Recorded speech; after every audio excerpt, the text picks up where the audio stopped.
कहानी की शुरुआत में हम मॉरिस नाम के एक शातिर चोर को देखते हैं जिसे बैंक से चोरी के केस में पुलिस ने पकड़कर उम्र भर की कैद के लिए दुनिया की सबसे सिक्योर जेल एल्कट्राज में कैद करने के लिए ले जा रहे होते हैं। एल्कट्राज एक ऐसी जेल है जिसे समंदर के बीच एक छोटे से आइलैंड पर बनाया गया है, यानी अगर कोई कैदी जेल तोड़कर बाहर भी आता है तब भी वो भाग नहीं सकता क्योंकि आगे उसका रास्ता पानी रोक लेता है। इसीलिए इस जेल को दुनिया का सबसे सिक्योर जेल का दर्जा हासिल था। यहाँ सिर्फ दुनिया के टॉप क्रिमिनल्स को रखा जाता, लेकिन जल्द ही इस जेल का रुतबा मिट्टी में मिलने वाला था क्योंकि अब इस जेल में एंट्री हो चुकी थी फ्रैंक मॉरिस नाम के एक शातिर चोर की, जो पहले भी कई बार जेल तोड़कर भाग चुका है। लेकिन इस बार मॉरिस थोड़ा घबरा गया क्योंकि ये जेल बहुत ही ज्यादा सिक्योर थी। मगर मॉरिस को यहाँ अपनी पूरी जिंदगी बिल्कुल भी नहीं बितानी थी। वो जल्द से जल्द इस जेल से भागना चाहता था। जेल में एंटर होते ही मॉरिस भाग जाने का सोचने लगा। मॉरिस को सर से पांव तक फुल चेकिंग करके उसे एक सेल में लॉक किया जाता है। एक गार्ड आकर मॉरिस से कहता है, वेलकम टू एल्कट्राज, और यहाँ से होती है असली कहानी शुरू। तभी अचानक एक बेल बजती है और सभी सेल के गेट्स ऑटोमेटिकली खुल जाते हैं। अफसर कैदियों को बाहर बुलाते हैं। इस जेल का डिसिप्लिन भी बहुत सख्त है। कैदियों को साफ सफाई और अपने टाइम पर सेल में जाने के रूल्स को फॉलो करना होता है। सब एक जैसा यूनिफॉर्म पहनकर लाइन में ब्रेकफास्ट खाने आ जाते हैं। मॉरिस के सामने लिटमस नाम का एक कैदी होता है। मॉरिस पूछता है कि मुझे तो कांटा ही नहीं मिला, अब मैं नूडल्स कैसे खाऊंगा? लिटमस उसे कहता है, अबे ये तेरा घर नहीं है, जो तुझे मिला है उसे चुपचाप खा ले। तभी वुल्फ नाम का एक खतरनाक कैदी मॉरिस को चिढ़ाने लग जाता है। वुल्फ से जेल में हर एक कैदी तंग था। वो यहाँ हर एक कैदी पर अपनी मनमानी चलाता था और उस पर बलात्कार के ढेर सारे केस भी हैं। इस जेल में एक से बढ़कर एक खतरनाक कैदी रखे जाते हैं। यहाँ लिटमस मॉरिस से थोड़ा खाना मांगता है और इस दौरान मॉरिस उसे अपनी प्लेट दे देता है। जब मॉरिस टेबल के नीचे से देखता है तो उसे पता चलता है कि लिटमस खुद खाना नहीं खा रहा बल्कि वो चूहे को दे रहा है। रात को एक गार्ड मॉरिस को वार्डन के पास लेके जाता है। जब मॉरिस वार्डन के ऑफिस में पहुंचता है तो वार्डन मॉरिस से कहता है कि मैं जानता हूं कि तुम बहुत ही शार्प माइंड हो और बहुत इंटेलिजेंट भी हो, लेकिन वो सब यहाँ किस काम का, क्योंकि तुम्हारे जैसे यहाँ कितने आए और गए पर यहाँ से कोई बच नहीं पाया। यहाँ कैदी बहुत ही स्ट्रिक्ट रूल्स फॉलो करते हैं। 2 महीने में एक बार ही कोई तुमसे मिलने आ सकता है और वो भी तब अगर मेरा मूड अच्छा हो। वार्डन बहुत ही सख्त इंसान है जो जरा सी गलती पर भी कैदियों को बहुत ही स्ट्रिक्ट पनिशमेंट देता है। वार्डन कहता है, यहाँ से भागने का सोचना भी मत, नहीं तो तुम्हारे टुकड़े टुकड़े कर दिए जाएंगे। जिस पर मॉरिस जवाब देता है, नहीं सर, आपके होते हुए यहाँ से कौन भागने का सोच सकता है। लेकिन असल में पहले दिन से ही मॉरिस के दिमाग में यहाँ से भागने की प्लानिंग शुरू हो चुकी थी। इस दौरान मॉरिस मौका देखते ही वार्डन का नेल कटर चुरा लेता है, जो वैसे तो बहुत ही छोटी सी चीज थी, पर मॉरिस को पता था कि एल्कट्राज जैसे जेल में इस छोटे से नेल कटर से भी बहुत बड़ा काम लिया जा सकता है। मॉरिस वापस सेल में आते ही इस नेल कटर को बाइबल में छुपा देता है। अगले दिन बाथरूम में वुल्फ फिर मॉरिस को परेशान करने लगता है, पर इस बार मॉरिस उसे छोड़ने वाला नहीं था। अब मॉरिस अपना असली रूप दिखाता है और उसे पकड़कर उसकी खूब धुलाई करता है। वुल्फ को पीटने के बाद अब मॉरिस का पूरे जेल में एक अलग रुतबा बन गया। हर कोई मॉरिस से डरने लगा। इसके बाद मॉरिस को लाइब्रेरी में काम दिया जाता है। वहाँ इंग्लिश नाम के एक आदमी से उसकी मुलाकात हो जाती है। वो इस जेल का सीनियर कैदी है। इंग्लिश को भी 2 आदमियों के कत्ल की वजह से उम्र भर की कैद सुनाई गई थी। उसने इस जेल में अपनी आधी जिंदगी गुजार दी थी। वो इस जेल के चप्पे चप्पे से वाकिफ है। उसे जेल की हर बात की खबर रहती है। उसे यह भी पता होता है कि आज सुबह मॉरिस और वुल्फ की लड़ाई हुई थी। वो मॉरिस को कुछ किताबें देता है जिन्हें मॉरिस को हर एक कैदी के सेल में पहुंचाना होता है। अगले सीन में खुले जगह को दिखाते हैं जहां कैदी कोई न कोई गेम खेल रहे होते हैं। तभी वो डॉक नाम का एक आर्टिस्ट से मिलता है जो खुद की पेंटिंग बना रहा होता है। डॉक एकदम सीधा साधा और डिसेंट इंसान है जो कई सालों से यहाँ सजा काट रहा है। उसे पेंटिंग करने का बहुत ही शौक था और अपना ज्यादातर वक्त वो पेंटिंग में ही लगाता। डॉक का कहना था कि एल्कट्राज जैसी जेल में कोई भी पागल हो सकता है, पर उसकी पेंटिंग की वजह से अब तक उसका दिमाग नॉर्मली चल रहा है। मॉरिस डॉक से पूछता है कि इस पेंटिंग में ये फूल क्यों बना के रखा हुआ है, तुम्हारी शर्ट में ऐसा तो कुछ नहीं। डॉक कहता है कि यह मेरी खुशी है जो सिर्फ पेंटिंग में है, मेरे मन में नहीं। उसके बाद मॉरिस जब अपने दाएं तरफ देखता है तो उसे ऊपर इंग्लिश दिखाई देता है। मॉरिस इंग्लिश की तरफ जाता है। जब मॉरिस उसके करीब जाता है तो उसके चेले मॉरिस को रोक देते हैं। तब इंग्लिश इशारा करता है कि अपना ही आदमी है, आने दो। मॉरिस उसके पास जाकर बैठ जाता है और तुरंत अपने दिल की बात छेड़ देता है। मॉरिस उससे कहता है कि यहाँ से बचने में आप मेरी मदद करेंगे। ये बात सुनकर इंग्लिश तो हंस पड़ता है। देखो बेटा, ये महज सिर्फ जेल नहीं है, ये हम सबकी कब्र है। यहाँ से निकलना है तो पहले हमें मरना पड़ेगा, तब जाके हमारी डेड बॉडी यहाँ से कब्रिस्तान तक पहुँच पाएगी। चलो मान भी लो कि तुम इन बड़ी दीवारों पर चढ़ भी गए और उसके बाद खतरनाक फोर्सेस को क्रॉस भी कर लिया और किसी जादुई शक्ति से तुम यहाँ के सैकड़ों गार्ड से बचकर जेल से बाहर भी निकल जाओ, तब भी यहाँ से भाग नहीं पाओगे क्योंकि आगे तुम्हारा रास्ता समुंदर रोक लेगा। इसलिए टाइम बर्बाद मत करो और चुपचाप सजा काट लो, कम से कम जिंदा तो बचे रहोगे। लेकिन मॉरिस अपने इरादे का पक्का था, वो हर हाल में इस जेल से भागना चाहता था। उस रात एक अफसर मॉरिस को बताता है कि तुम्हें कल से कारपेंट्री का काम दिया गया है, 1 घंटे का 50 सेंट्स दिहाड़ी भी दी जाएगी। मॉरिस फौरन इस काम के लिए राजी हुआ, क्योंकि उसे लगा कि वहाँ उसे कोई ऐसा औजार मिल सकता है जिससे उसके भागने में काम आ सकता है। अगले दिन मॉरिस लिटमस से यहाँ से बचने का रास्ता पूछता है। लिटमस कहता है, अरे ये तो बहुत ही आसान है, हर सेल में एक एयर वेंट होता है, उसके जरिए तुम छत पर पहुंच सकते हो, वहाँ से शायद तुम बच पाओ। और मॉरिस की बातों पर मुस्कुराते हुए वहाँ से चला जाता है। तब डॉक मॉरिस को खबरदार कर देता है कि वुल्फ तुम्हारी तरफ आ रहा है। तभी वुल्फ मॉरिस पर चाकू से वार करने आता है। मॉरिस अपना कोट हाथ में लपेटकर उसके साथ लड़ने लग जाता है। इतने में एक गार्ड उसे रोकने आता है तो वुल्फ गार्ड पर भी चाकू से वार कर देता है। अब मामला बिगड़ जाता है और वॉच टावर का गार्ड शूट करने लगता है। तब जाकर मॉरिस और वुल्फ लड़ना बंद करते हैं। मॉरिस को पता नहीं था कि वॉच टावर पर भी एक गार्ड है। वो अब एक एक करके इस जेल की हर बात को नोटिस करने लग जाता है। मॉरिस और वुल्फ को गार्ड्स डी ब्लॉक में ले जाते हैं, जहाँ रात भर कैदियों को अंधेरे में रखकर टॉर्चर किया जाता है। ये एक ऐसा सेल था जहाँ कोई भी कैदी नहीं जाना चाहता था। जाने से पहले वुल्फ मॉरिस को धमकाता है कि बेटा तेरी मौत तो मेरे हाथों होगी। उस रात मॉरिस को तरह तरह के टॉर्चर्स सहने पड़ जाते हैं, जिससे उसकी हालत काफी खराब हो जाती है। 2 हफ्ते तक इस अंधेरे वाले सेल में रहने के बाद उसे वापस उसके सेल में लेके आते हैं, जहां लिटमस अपने पालतू चूहे से मॉरिस को एक नोट भेजता है जिसमें लिखा होता है, वेलकम बैक मॉरिस। एक दिन चार्ली नाम का एक नया कैदी आता है जिसे मॉरिस के पास वाले सेल में रखा जाता है। मॉरिस और चार्ली में जल्दी दोस्ती हो जाती है। मॉरिस फिर उसे अपने दूसरे दोस्तों से भी मिलवाता है। उसी समय वार्डन बिना किसी को बताए हर एक कैदी के सेल को चेक करता है। जब वो डॉक के सेल में जाता है तो डॉक के सेल में उसके बनाए हुए कई पेंटिंग्स होते हैं। वार्डन हैरान रह जाता है कि दिन ब दिन उसकी पेंटिंग तो बढ़ती जा रही है। डॉक ने वार्डन की पेंटिंग भी बना के रखी होती है। उसे देखकर वार्डन मुस्कुराने लग जाता है, लेकिन पता नहीं क्यों अगले दिन वार्डन डॉक के सेल में बनाई गई सभी पेंटिंग्स को बाहर फेंकने का गार्ड्स को ऑर्डर देता है। वार्डन के इस फैसले ने डॉक को अंदर से पूरी तरह तोड़ दिया, क्योंकि डॉक सिर्फ अपनी पेंटिंग के ही सहारे जिंदा था। वह अपने हर एक बनाए हुए पेंटिंग से बहुत प्यार करता था, क्योंकि यहाँ उसकी सिर्फ एक ही खुशी थी और वो भी उस बेचारे से छीन ली गई।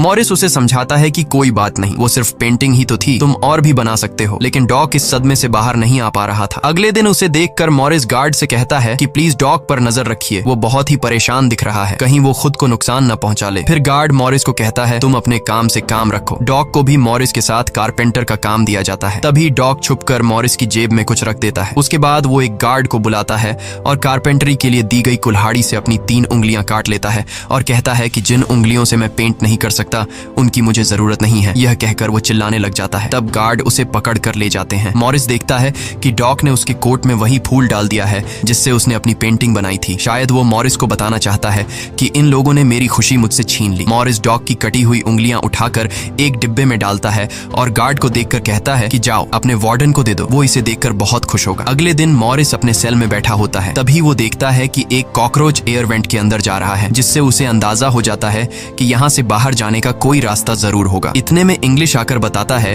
कि डॉक ने खुद की उंगलियां इसलिए काटी क्योंकि उसे पेंटिंग करने की परमिशन रद्द कर दी गई थी, इसीलिए उसने तंग होकर अपनी उंगलियां काट ली। यह जानकर मॉरिस को बहुत गुस्सा आता है। अगले दिन डाइनिंग हॉल में वार्डन मॉरिस से पूछता है कि तुम इस डॉग को इतना सपोर्ट क्यों कर रहे हो। वह कहता है ऐसा कुछ नहीं है। ये कहकर मॉरिस वापस टेबल पर जाकर बैठ जाता है। वहाँ उसकी मुलाकात 2 भाइयों जॉन और क्लैरेंस से होती है, पर मॉरिस उनसे ऐसे बात करता है जैसे वह उन्हें पहले से जानता हो। जॉन और क्लैरेंस दरअसल ये दोनों किसी और जेल में मॉरिस के गैंग में थे। जॉन को अब जेल से भागने का काम आसान लगने लगा क्योंकि ये दोनों भाई मॉरिस की तरह शार्प माइंड थे और अब ये तीनों जेल से भागने की प्लानिंग करने लगे। दोपहर को चार्ली की गर्लफ्रेंड उससे मिलने आती है। दूसरी तरफ इंग्लिश की बेटी उससे मिलने आई होती है। इंग्लिश अपनी बेटी को देखते ही उसकी आंखों में आंसू आ जाते हैं क्योंकि उसकी बेटी उसकी गैर मौजूदगी में काफी बड़ी हो चुकी थी और इंग्लिश को अपनी बेटी का बचपन न देख पाने का बहुत अफसोस था। दूसरी तरफ चार्ली को उसकी वाइफ बताती है कि तुम्हारी माँ बहुत बीमार है और डॉक्टर कहते हैं कि वह 1-2 महीनों से ज्यादा नहीं बच पाएंगी। ये बात सुनकर अब चार्ली भी अल्काट्राज से भागने का सोचने लगता है और इतने में गार्ड आकर कहता है कि बात करने का समय खत्म हो चुका है। अब चार्ली बहुत परेशान होता है। वह उस रात मॉरिस से कहता है कि अगर तुम यहाँ से भागने का प्लान बनाओ तो मुझे भी शामिल कर लेना। अगले दिन मॉरिस, चार्ली, जॉन और क्लैरेंस की मीटिंग होती है। तब मॉरिस उन्हें बताता है कि हर सेल का एयर वेंट ऊपर छत पर खुलता है और दूसरी बात ये कि ये जगह खारे पानी से भरे समुद्र के बीच है जिसकी वजह से दीवारें कमजोर हो गई हैं। मेरे पास एक नेल कटर है और मैंने खुदाई पहले से शुरू भी कर दी है। अगर मैं थोड़ा थोड़ा करके खोदूं और एक छोटा सा टनल बनाकर छत पर पहुंच जाऊं तो इस जगह की जांच करने के बाद पता चल जाएगा कि यहाँ से कैसे भागा जा सकता है। जॉन पूछता है कि रात को अगर गार्ड्स को पता चल गया कि तुम अपने सेल में नहीं हो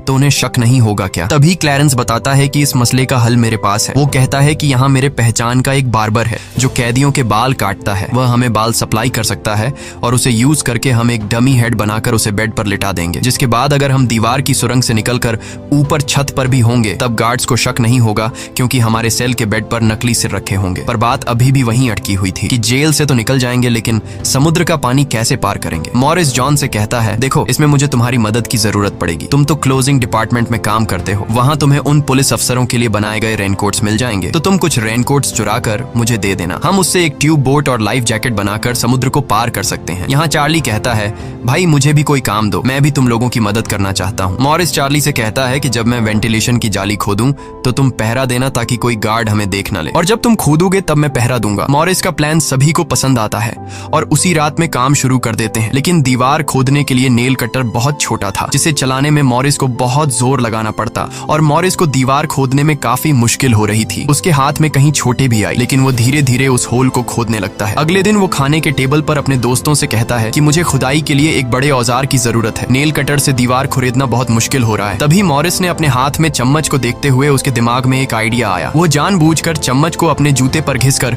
उसे गंदा कर देता है। उसके बाद मॉरिस ने गार्ड को बुलाया और कहा कि ये चम्मच गंदा है, मुझे दूसरा चम्मच दो। बाकी लोगों ने भी गार्ड से उनका चम्मच बदलने की रिक्वेस्ट की। गार्ड को इसमें कोई गड़बड़ नहीं लगी और उसने फौरन चम्मच बदलने की इजाजत दे दी, जिसके बाद वह सीधा टेबल की तरफ बढ़ता है जहां एक और सिक्योरिटी गार्ड सीट पर बैठा होता है। पर जैसे ही वह टेबल पर रखे हुए चम्मच बदलने लगता है तो जॉन ने वहां मौजूद गार्ड को बातों में उलझा लिया, जिसका फायदा उठाते हुए मॉरिस ने एक के बजाय 2 चम्मच उठा लिए और एक को जेब में छुपाकर रख दिया, जिसके बाद वह सीधा अपने सेल में चला जाता है।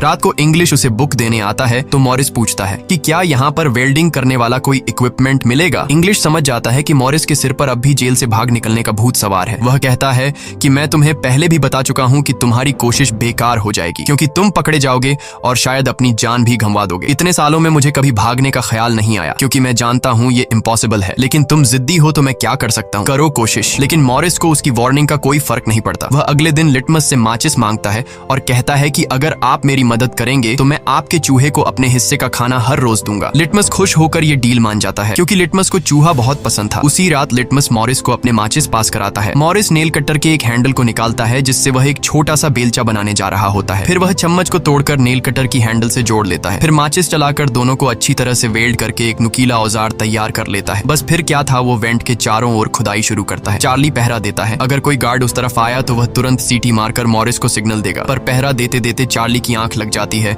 और तभी वहां पर एक गार्ड आता है। पर खुशकिस्मती से ऐन वक्त पर इंग्लिश ने बीच में आकर उस गार्ड का ध्यान भटकाया और दूसरी तरफ इंग्लिश की बातचीत सुनते हुए चार्ली की भी आंख खुल गई, लेकिन टेंशन में वह सीटी भी नहीं मार पाता। जिसके बाद वह कोई चीज गिरा देता है तो मॉरिस उसका इशारा समझकर वेंट को कवर करके बेड पर लेट जाता है। गार्ड पूछता है कि यहाँ कुछ जलने की स्मेल आ रही है। मॉरिस कहता है, सर आपके रहते मजाल है कि कोई स्मोक करेगा, मुझे तो कोई बू नहीं आ रही है। उस गार्ड को भी ठंडक पहुंचती कि चलो कोई तो मेरी कदर करता है। उसके जाते ही मॉरिस वेंट के चारों ओर कंक्रीट निकाल देता है, लेकिन वो देखता है कि वेंटिलेशन जाली के साथ पेच भी घुसे गए हैं, जिसे काटने के लिए कोई शार्प औजार लगेगा। इस दौरान मॉरिस को जब भी बाहर जाने का मौका मिलता तब वह ग्रिल से निकली हुई सीमेंट को चुपचाप बाहर गिरा देता। अगले दिन कारपेंटर का काम करते हुए वह एक मेटल उठा लेता है जो चाकू की तरह शार्प है, लेकिन चार्ली उसे कहता है कि मेटल डिटेक्टर से बचकर तुम्हें इसे बाहर कैसे लेके जाओगे। मॉरिस बहुत ही कॉन्फिडेंस से कहता है कि वो सब मैं देख लूंगा। जब मॉरिस बाहर जाता है तो दरवाजे पर मेटल डिटेक्टर बजने लगता है। दरअसल मॉरिस मेटल को हाथ में उठा लाया था। गार्ड पूछता है कि ये क्यों लेके जा रहे हो? मॉरिस कहता है, सर वो मैंने सोचा कि कपड़े टांगने के लिए इसे यूज करूंगा। गार्ड कहता है, ज्यादा होशियार मत बनो और वो मुझे दे दो। ये कहकर गार्ड वो मेटल उससे ले लेता है और मॉरिस को पूरी तरह चेक करके जाने देता है, लेकिन अपना हीरो तो हीरो है। दरअसल उसने 2 मेटल चुराए थे, एक हाथ में लाया था और दूसरा शूज में छुपा के रखा हुआ था। उस शार्प मेटल से वह ग्रिल को काट लेता है। अब बारी आती है गार्ड्स को चकमा देने के लिए नकली सिर बनाने का, जिसके लिए ये चारों अपनी जिम्मेदारी का काम करते हैं। चार्ली गार्ड से थोड़ा पेंट मंगवाता है। वो गार्ड से कहता है कि मुझे आर्ट बनाने का शौक है। गार्ड भी इनकार नहीं करता और पेंट उसको ला कर दे देता है। मॉरिस उस होल से निकाले गए कंक्रीट को पीसकर एक पाउडर बनाता है। जॉन नाई की दुकान से बाल इकट्ठा करके लाता है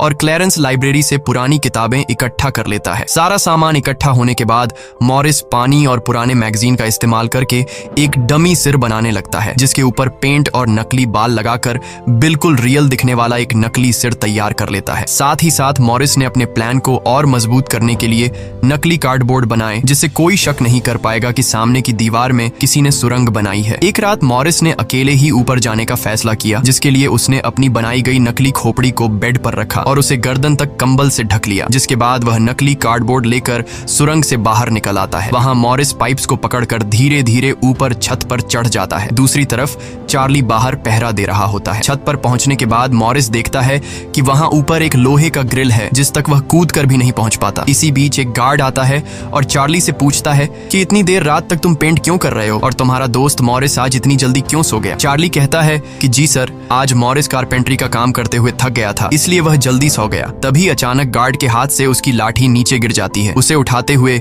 वो देखता है कि मॉरिस के बाल बहुत अजीब दिख रहे हैं। अब चार्ली डर के मारे कांपने लगता है कि आज तो काम से गए। गार्ड मॉरिस के सेल के अंदर हाथ घुसाकर उसके बाल टच करता है तो मॉरिस पूछता है, क्या हुआ सर, मेरे बाल इतने खूबसूरत हैं क्या। लकीली एन वक्त पर मॉरिस नीचे आकर वहां लेट गया था। अगले दिन मॉरिस अपने साथियों को बताता है कि छत पर एक रास्ता है लेकिन उसे एक ग्रिल से बांध के रखा हुआ है और वह ग्रिल बहुत ऊंचाई पर है। मुझे एक और साथी की मदद चाहिए। तब जॉन कहता है कि मैंने अपना वेंट पूरी तरह खोद दिया है, आज रात मैं भी वहां पहुंच जाऊंगा, दोनों मिलकर ग्रिल को खोलेंगे। उसी रात मॉरिस और जॉन अपने वेंट्स के जरिए छत पर पहुंच जाते हैं। जॉन मॉरिस को उठाता है और मॉरिस ग्रिल को पकड़ लेता है। जॉन देखता है कि यह लोहे का ग्रिल बहुत ही मजबूत है और उसे पूरी तरह से वेल्ड किया गया है। उसे निकालने का एक ही रास्ता है और वह है इसे ड्रिल मशीन से काटना। अगले दिन म्यूजिक क्लास में सभी अपनी अपनी मर्जी का इंस्ट्रूमेंट बजा रहे होते हैं। तभी मॉरिस की नजर वहां रखे एक छोटे से पंखे पर पड़ती है, जिसे देखकर मॉरिस को लगता है कि वह इस पर काम करके एक ड्रिल मशीन बना सकता है, जिसके लिए वह चार्ली से कहता है कि तुम किसी तरह करके इस पंखे को यहाँ से छुपा लो। चार्ली बड़ी आसानी से इस छोटे से पंखे को अपने इंस्ट्रूमेंट बॉक्स में कर रख देता है। जब चार्ली बाहर आता है तो गार्ड्स उसके इंस्ट्रूमेंट बॉक्स को चेक भी करते हैं, लेकिन उन्हें पंखा नहीं नजर आता और चार्ली को जाने दिया जाता है। वह पंखा जैसे ही मॉरिस के हाथ लगता है तो मॉरिस उस पर काम करना शुरू कर देता है और कई घंटों बाद मॉरिस उस पंखे से एक ड्रिल मशीन तैयार कर लेता है। उस रात मॉरिस और चार्ली छत पर चढ़कर उस लोहे की रोड को ड्रिल मशीन से काटने लग जाते हैं। ड्रिल मशीन की आवाज काफी तेज थी, जो कि ड्रिल की आवाज को सुनकर गार्ड्स ऊपर आने लगते हैं, लेकिन तब तक मॉरिस ग्रिल का एक रोड काट देता है और ड्रिलिंग की आवाज बंद हो जाती है। ड्रिल की आवाज बंद होने के बाद गार्ड उसे नजरअंदाज करके वापस चला जाता है। अब इन चारों ने भागने के लिए अपने सभी रास्ते खोल दिए थे, जिसके बाद वह मंगलवार की रात को दुनिया की सबसे सिक्योर जेल एल्केट्राज से भागने वाले थे, जिससे आज तक कोई भी नहीं भाग पाया था। अगले दिन फिर उनकी मीटिंग होती है और वह भी मूवी हॉल में, जहां सब मूवी देख रहे होते हैं। मूवी की आवाज के बीच मॉरिस जॉन और क्लैरेंस से पूछता है कि क्या तुम्हारा वेंट तैयार हुआ है और उन रेनकोट्स का क्या हुआ जिससे हम ट्यूब बोट्स और लाइफ जैकेट्स बनाने वाले थे। वह बताते हैं कि सब तैयार है, हमारा डमी सिर भी एकदम रेडी है, बस बच निकलने की देरी है। अगली सुबह नाश्ते के दौरान मॉरिस ने डॉक की दिए हुए फूल को टेबल पर रखा। वार्डन ने जब इस फूल को देखा तो वार्डर उनकी टेबल पर आकर वहां रखे हुए फूल को मसल देता है। ये देखकर लिटमस को बहुत गुस्सा आता है, क्योंकि ये फूल डॉक का फेवरेट था और डॉक मर चुका था। लिटमस तो गुस्से में उस पर हमला करता है कि एक तो तुमने डॉक को मार दिया और दूसरी तरफ तुम उसकी दी गई एक छोटी सी निशानी को भी नहीं छोड़ रहे हो। लेकिन जैसे ही वह वार्डन पर हमला करता है, उसे अचानक हार्ट अटैक आ जाता है और वह नीचे गिर पड़ता है। मॉरिस को वार्डन पर बहुत गुस्सा आता है और चारों उसी रात बच निकलने का फैसला करते हैं। मॉरिस आधी रात का इंतजार कर रहा होता है ताकि गार्ड्स का पहरा जरा कमजोर हो जाए तो हम आसानी से बच निकल पाएंगे। तभी मॉरिस के सेल में इंग्लिश उसे कुछ बुक्स देता है तो मॉरिस कहता है कि आखिरी बार तुमसे हाथ मिलाना चाहता हूँ। इंग्लिश समझ जाता है कि मॉरिस ने यहाँ से बचने का पक्का प्लान बना लिया है। वह चुपचाप यहाँ से चला जाता है, लेकिन फिर जो होता है वह मॉरिस ने बिल्कुल भी नहीं सोचा था। वार्डन अचानक उसके सेल को चेक करने आता है, जैसे वार्डन को किसी ने उसके प्लान के बारे में बता दिया हो। मॉरिस बहुत ज्यादा घबरा जाता है, क्योंकि इतने महीनों की मेहनत के बाद उसकी मेहनत पर पानी फिरने वाला था। वार्डन ने मॉरिस के सेल के हर एक कोने को चेक करने का हुक्म दिया। गार्ड मॉरिस के सेल की हर एक चीज को चेक करता है, लेकिन मॉरिस कोई आम कैदी नहीं था कि उसने कोई छोटा मोटा प्लान बनाया था, बल्कि उसने एकदम साफ और परफेक्ट प्लान बनाया था, जिसे वार्डन तो क्या बल्कि वार्डन का दादा भी नहीं पकड़ सकता था। यहाँ तक कि गार्ड ने जब खास उस जगह से सूटकेस हटाया जहां मॉरिस ने सुरंग करके भागने का रास्ता बनाया था, तो वहां भी मॉरिस नहीं पकड़ा गया, क्योंकि उसने पहले से ही एक नकली कार्डबोर्ड बनाकर दीवार में बिल्कुल बारीकी से फिट कर लिया था। जब वहां कुछ नहीं मिलता तो वार्डन और गार्ड चले जाते हैं, लेकिन गार्ड बताता है कि मॉरिस और चार्ली रात भर बातें करते रहते हैं, मुझे तो दाल में कुछ काला लग रहा है। वार्डन कहता है ठीक है, कल तुम मॉरिस का सेल चेंज कर दो, जिससे वो दोनों न साथ रहेंगे और न ही बात कर पाएंगे। अगले दिन ब्रेकफास्ट के टाइम पर वुल्फ मॉरिस को फिर धमकाता है और मॉरिस से कहता है कि आज रात तुम्हारी आखिरी रात होगी। मॉरिस अपने साथियों से कहता है कि यह गधा ठीक कह रहा है, आज रात यहाँ मेरी आखिरी रात ही होगी। लेकिन दोपहर को ही वुल्फ मॉरिस पर चाकू से वार करने जाता है। तभी इंग्लिश बीच में आकर वुल्फ को पकड़ लेता है। दरअसल इंग्लिश भी मॉरिस की मदद करना चाहता है, वह कामयाब हो या ना हो, लेकिन इंग्लिश मॉरिस के काम में मदद करना चाहता है। उस रात मॉरिस, जॉन, क्लैरेंस और चार्ली ने अपने अपने वेंट के रास्ते से निकलकर ऊपर छत पर मिलने का फैसला किया। यहाँ तो चार्ली अपने साथियों के साथ भागने के लिए राजी हो जाता है, लेकिन फिर जैसे ही वह सेल में पहुंचता है तो उसे घबराहट होने लगती है। सेल में अकेला बैठकर उसने प्लान में शामिल ना होने का फैसला किया और उसके बाकी 3 साथी अपने अपने वेंट के रास्ते से निकलकर ऊपर छत तक पहुंच जाते हैं। वह तीनों काफी देर तक चार्ली का इंतजार करते हैं, लेकिन काफी टाइम गुजरने के बाद जब उन्हें लगता है कि चार्ली नहीं आएगा तो वह चार्ली को छोड़कर निकलने का फैसला कर लेते हैं। वह तीनों अपने प्लान के मुताबिक आगे बढ़ने लगे, लेकिन इधर चार्ली की आंखों के सामने उसकी आजादी का सपना दूर होता जा रहा था। वह तीनों धीरे धीरे सर्चलाइट से छुपकर भागने लगे।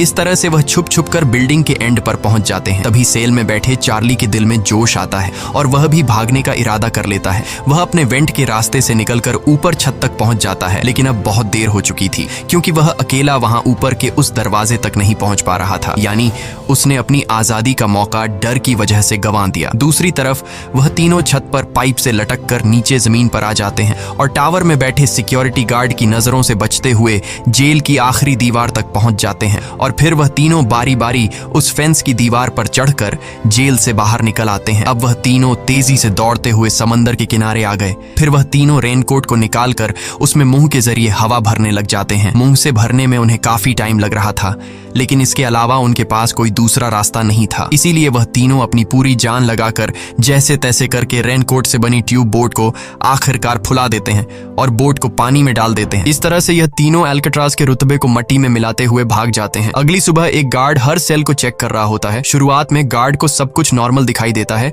लेकिन जब वो चार्ली के पास पहुंचते हैं तो चार्ली अपने सेल में भूत की तरह खड़ा होता है और दिल ही दिल में खुद को ताने दे रहा होता है कि काश कल रात को थोड़ा सा हिम्मत जुटा लेता तो शायद बाकी लोगों के साथ बच निकल जाता। गार्ड पूछता है कि तुम्हारा दोस्त यह इतनी देर तक क्यों सो रहा है। यह कहकर वो मॉरिस के सेल में जाकर उसे आवाज देता है, लेकिन मॉरिस की तरफ से कोई जवाब नहीं मिलता तो गार्ड को गुस्सा आता है और वो सेल खोलकर उसे बालों से पकड़कर उठाने की कोशिश करता है। लेकिन जब गार्ड उसे जोर से ऊपर की तरफ खींचता है तो सिर नीचे गिर जाता है। यह देखकर गार्ड के पैरों तले जमीन ही खिसक गई, क्योंकि मॉरिस अब सेल में नहीं बल्कि बाहरी दुनिया के मजे ले रहा है। बेड पर तो उसने अपना डमी हेड छोड़ दिया था, जिसके बाद पूरे अल्काट्राज में सायरन बजने लग जाते हैं। पूरे जेल में यह बात फैल गई कि जेल से कुछ कैदी भाग चुके हैं, जिसके बाद वार्डन जेल के चप्पे चप्पे में उन तीनों को ढूंढने लगता है।